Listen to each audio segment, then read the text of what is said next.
इनका प्रधानमंत्री जी बिछौना लेकर आ रहे हैं बिहार वोट समटने के लिए, और यहाँ के जनता समझ गई है इस बार बीजेपी का सफाया है और चारों सीट महागठबंधन जीत रहा है। सम्राट चौधरी तो उनको भगवान मानना चाहिए, दोनों बाप बेटा के नेता बना दिया हम लोगों के नेता आदरणीय बाबू लालू प्रसाद जी।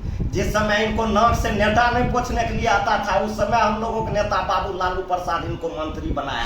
तो घबरा गया, छटपटाहट छूटल है। कभी इसका राष्ट्रीय अध्यक्ष, कभी गृह मंत्री, कभी प्रधानमंत्री, तो कभी उप मुख्यमंत्री, सारे लोग को पसीना छूटा हुआ है। एक बाबू तेजस्वी यादव जी सारे लोग को पसीना छोड़ा दिया है। बिहार में राजनीति का सेमीफाइनल का बिगुल बज चुका है। अब महज कुछ ही दिन बचे हुए हैं 13 तारीख आने में, जहां पर 4 विधानसभा सीटों पर उपचुनाव होने वाला है।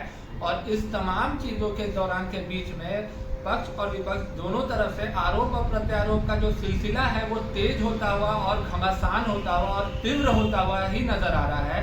नमस्कार, मैं हूं फलक सिंह और आप देख रहे हैं आगाज एक्सप्रेस। और आज हम मौजूद हैं रामवृक्ष सदा जी के साथ में, जो आरजेडी विधायक है। उनसे चर्चा करते हैं इन तमाम मुद्दों पर कि क्या है उपचुनाव की स्थिति, और साथ ही में बीजेपी और जो उप मुख्यमंत्री है बिहार के सम्राट चौधरी जी का बड़ा बयान आया है हेमंत सोरेन को लेकर के, और साथ ही में लालू प्रसाद यादव को लेकर के। उन्होंने इस बयान से एक तीर से 2 निशाने साधे हैं, एक झारखंड विधानसभा पे और दूसरे बिहार के उपचुनाव पर।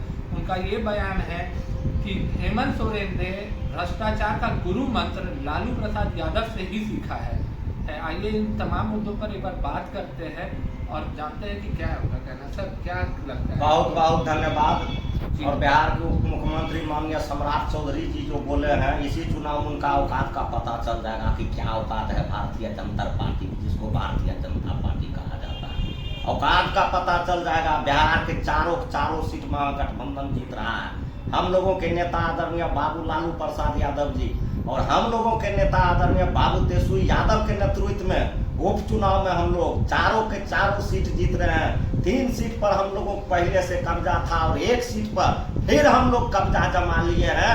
इन लोगों का दिन का सपना और दिन का तारा दिखना बंद हो जाएगा उपचुनाव के रिजल्ट के बाद। सर, पर बीजेपी का तो ये कहना है कि 4 में से 0 मिल रही है और विधानसभा 2025 विधानसभा में आरजेडी सिंगल डिजिट पे आ रही है।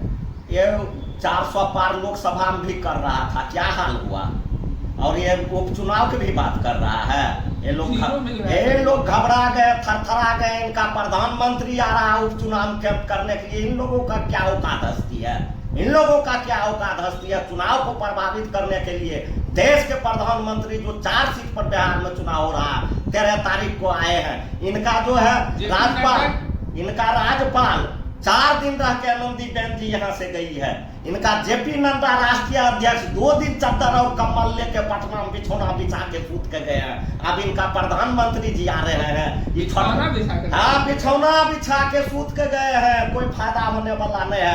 अब इनका प्रधानमंत्री जी बिछौना लेकर आ रहे हैं बिहार वोट समटने के लिए, और यहाँ के जनता समझ गई है इस बार बीजेपी का सफाया है और चारों सीट महागठबंधन जीत रहा है। सर, तो इस बार इन लोगों का बोरिया बिस्तर बंद है आपका? बंद गया तो बंद किया जाएगा।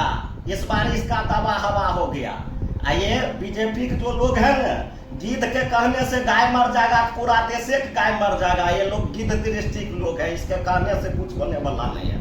सर, जो सम्राट चौधरी जी का लालू यादव जी पर बयान आया है, आपने जो सुप्रीमो है लालू यादव जी पर बयान आया है कि भ्रष्टाचार उन्हीं से लोग सीखते हैं, जितने भी बड़े नेता हैं उनसे सीखते हैं, इस पर क्या कहना है? अरे सम्राट चौधरी तो उनको भगवान मानना चाहिए। दोनों बाप बेटा के नेता बना दिया हम लोगों के नेता आदरणीय बाबू लालू प्रसाद जी। जिस समय इनको नाक से नेता नहीं पूछने के लिए आता था, उस समय हम लोगों के नेता बाबू लालू प्रसाद इनको मंत्री बनाया।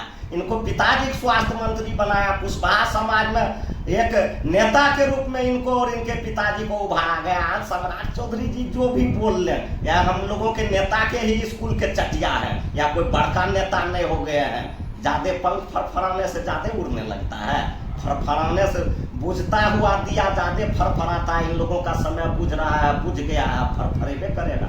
तो सर, क्या लगता है जो उनका बयान आया है, साथ ही में अभी 13 तारीख को ही झारखंड विधानसभा में भी मतदान पड़ने जा रहे हैं, क्या फर्क पड़ेगा कि इंडिया गठबंधन झारखंड में हम लोग सरकार बना रहे हैं, इन लोग घबरा गया, छटपटाहट छूटल है। कभी इसका राष्ट्रीय अध्यक्ष, कभी गृह मंत्री, कभी प्रधानमंत्री, तो कभी उप मुख्यमंत्री, सारे लोग को पसीना छूटा हुआ है। एक बाबू तेजस्वी यादव जी सारे लोग को पसीना छोड़ा दिया है और ये लोग छटपटा गए हैं उनके लोकप्रियता को देख के। और झारखंड में हम लोग महागठबंधन के सरकार बना रहे हैं, बीजेपी का दावा हवा है और हम लोग सरकार बनाएंगे। सर एक और सवाल, चतरा सीट पर एलजेपी आर और आरजेडी आमने सामने है, कोई दिक्कत नहीं है, हम लोग चुनाव जीतेंगे। एलजेपी रहे कि बीजेपी रहे कि जदयू रहे, कोई रहे, राष्ट्रीय जनता दल के विरोध में जो भी होगा वह सीट जीता जाएगा।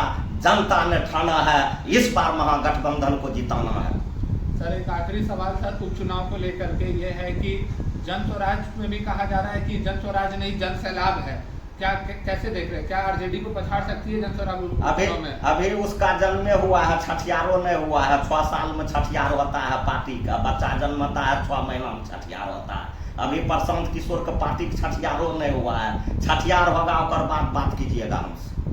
जी धन्यवाद सर। तो ये थे हमारे साथ रामवीर सदा जी, जो कि आपने इनसे सुना, इनके करारे जवाब सब सुने, जिस तरीके से इन्हें करारे और सटीक जवाब सब दिए हैं उपचुनाव को लेकर के, साथ ही में विधानसभा पर जो आश्वासन दिखाया है और साथ ही में उन्होंने स्पष्ट कर दिया है कि उपचुनाव में इस बार 4 की चारों सीट इन्हीं के खेमे में आ रही है, इंडिया गठबंधन की हो रही है और एक बार झारखंड में फिर से एक बार इंडिया गठबंधन की ही सरकार बनने जा रही है।